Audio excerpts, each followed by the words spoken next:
po sa mga pananim, apektado na rin po ng El Nino ang mga balon at ilog sa Maguindanao.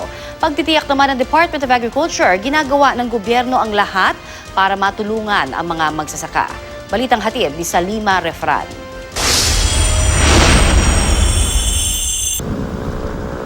Nakapapaso na ang init ngayon sa Maguindanao. Nagbibitak-bitak na ang lupa, natutuyot na ang mga maisan, sagingan at palayan dahil sa epekto ng El Nino. Nilagang saging lamang ang kinakain ni Namang Chito at 5 taong gulang na anak na si Sarah Jane. Ang mga tanim nilang gulay sa bakuran nangamatay. Sakit talaga sa dibdib ko, ma'am.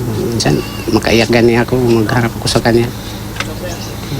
Ama, pagkaan ako tapos walang pagkain. Sakit ang dibdib ko minsan. Pahirapan na rin ang supply ng tubig. Ang balon ni Aling Sigali tuyo na. Paano na lamang daw kapag tumama na ang tag-init? Bigla lang ang El Nino ba? 2 buwan, wala na itong tubig, ma'am. Kaya nauubusan kami ng tubig. Doon lang kami kumukuha sa kabilang bahay. Doon pa malayo pa dito sa amin. Maging ang ilog, natutuyo na rin. Ito yung Rio Grande de Mindanao. Ito yung pinakamahabang ilog na dumadaan sa malaking bahagi ng Mindanao. Pero dito sa bayan ng Pagalungan sa Maguindanao, unti-unti na itong natutuyo. Kung dati-rati raw, malalim yung tubig, saka umaabot dun sa magkabilang gilid ng Pampang. Pero sa ngayon, mababaw na ito. At katunayan, malalakad mo pa nga dahil hanggang tuhod na lang ang tubig. Wala na mga nahuhuling malalaking isda sa ilog. Paliguan na lang ng mga bata.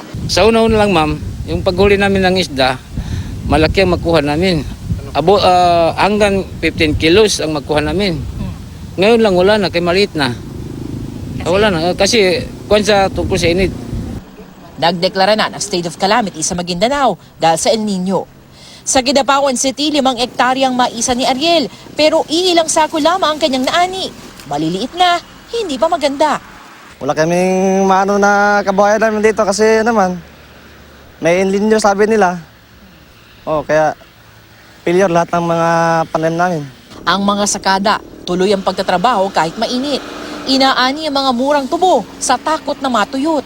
Ayon sa Department of Agriculture, ginagawa ng pamahalaan ng lahat para mabawasan ang epekto ng El Nino sa mga magsasaka sa Mindanao.